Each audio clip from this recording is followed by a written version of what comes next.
உதயநிதி ஸ்டாலின் போற பக்கம் பேசுறாரு, என்னை பத்தி தான் அதிகமா பேசுறாரு. கிராமத்துல சொல்லுவாங்க, எந்த மரத்துல பழம் பழுத்திருக்குதோ அங்கதான் கல்லடி விழுன்னு சொல்லி. அனைத்து இந்திய அண்ணா திராவிட முன்னேற்ற கழகம் பலம் வாய்ந்த கட்சி.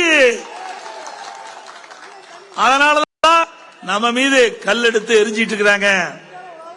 இன்னைக்கு தேர்தல்ல பயம் வந்துட்டது, ஸ்டாலினுக்கு பயம் வந்துட்டது, திரு உதயநிதி ஸ்டாலினுக்கு பயம் வந்துட்டது. அதனாலதான் புலம்பி தீர்க்கிறாங்க. ஐயா, நாங்க யாரோட கூட்டணி இருந்தானே இல்ல, உனக்கு என்னையா வலிக்குது, உனக்கு என்ன எரிச்சல் வருது? இது எங்களுடைய கட்சி, எங்களுடைய நிர்வாகிகள் தொண்டர்கள் எடுக்கின்ற முடிவுப்படி நாங்க செயல்படுறோம். நாங்கள் பாரதிய ஜனதா கட்சியிலிருந்து விலகி வந்துட்டோம். அந்த விலகி வந்ததிலிருந்து பேச்சு. திரு ஸ்டாலின் பேசுறாரு, கள்ள கூட்டணி பேசுறாரு. அவருடைய மகன் உதயநிதி பேசுறாரு, என்ன பேசுறாரு? கள்ள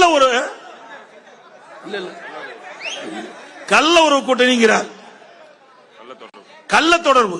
ஏங்க, அவருக்கு வேணா அப்படி இருக்கலாம், அவர் அப்படிப்பட்டவர் தான்.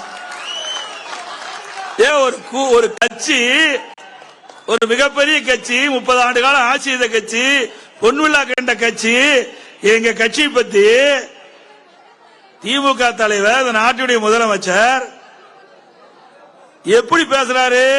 கண்ணீத்தோட பேச வேண்டாமல்லோ, கள்ள தொடர்புங்கிறாரு. அவருடைய மகன் அவர் என்னங்கிறாரு?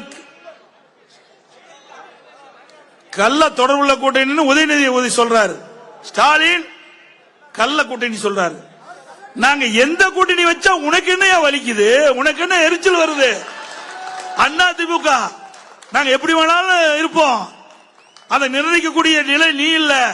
உங்க கட்சி பார்த்து போ, கூட்டணி பத்தி பார்த்துட்டு போ.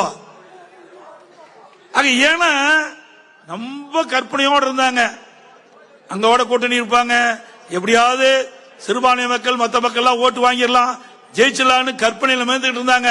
நம்ம கூட்டணியிலிருந்து விலகிதான் அவருக்கு தேர்தல் ஜுரம் வந்துட்டு. அதனாலதான் பதறிட்டு இருக்காரு. என்ன பேசுவதுனே தெரியாத 2 பேரும் பேசிட்டு இருக்கிறாங்க. இதுதான் நாட்டுடைய நிலைமை. இன்றைக்கு திராவிட முன்னேற்ற கழகம் ஆட்சிக்கு வந்து கிட்டத்தட்ட 3 ஆண்டு காலம் ஆயிடுச்சு. 3 ஆண்டு காலத்தில் என்ன திட்டத்தை செஞ்சிருக்கிறாங்க அதெல்லாம் பேசவே மாட்டேங்கிறார். ஒன்னா என்னை பத்தி தான் பேசுறார். என்னை பத்தி பேசி என்னையா பிரயோஜனம்? நான் ஒரு விவசாயி, எங்க கோத்திற்காக பேரு, அதுல ஒரு ஆள் தாள். நாட்டுக்கு நல்லது செய்யறதை பத்தி பேசு. உன்னை முதலமைச்சர் ஆக்கி அமர வச்சிருக்கிறாங்க, அந்த மக்களுக்கு ஏதாவது செய்ய வேண்டும் எதிர்பார்க்கிறாங்க. ஒண்ணுமே இல்ல.